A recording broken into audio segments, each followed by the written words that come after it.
Start by securing your thread to the hook and then wrap your thread back so that the thread itself lines up with the barb of the hook.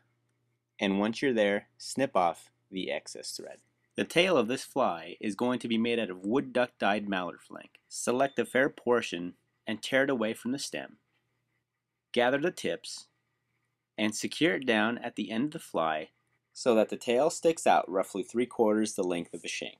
Now if the mallard flank fibers are long enough to reach past the eye of the hook, pull it back and then re-secure it down so that the fibers are facing backward.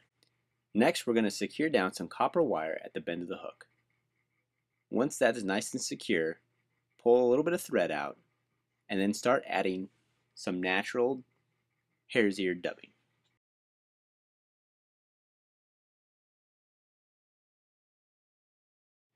Once your hare's ear is sparsely dubbed onto your thread, begin to wrap it forward starting at the back and then continuing forward to cover up all the previous wraps of thread. Once you're just shy of the eye, the rest of the wraps forward should just be thread. This will help keep you from crowding the eye. The next step is to add the legs. The legs are going to be made out of grizzly hackle, and we're going to bare the stem and secure it down right behind the eye of the hook. Once that's nice and secure, we're going to palmer it back to the tail. It's only going to take about 4 or 5 wraps around the shank of the hook to get back there. And once it is back there, we're going to use that copper wire from before and secure it down, wrapping the opposite way. Weave the copper wire in between the hackle fibers until you've reached the eye of the hook where you're going to secure it down with your thread. Once you've secured it down, snip off the excess.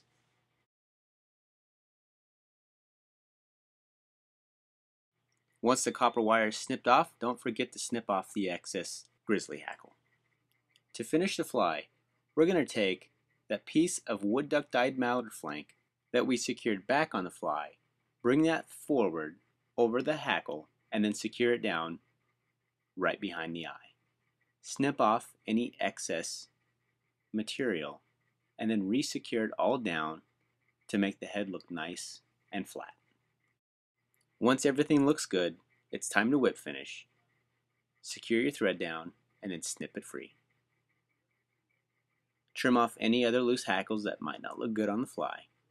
And when it's all complete, you have yourself a Stillwater Callibaetis.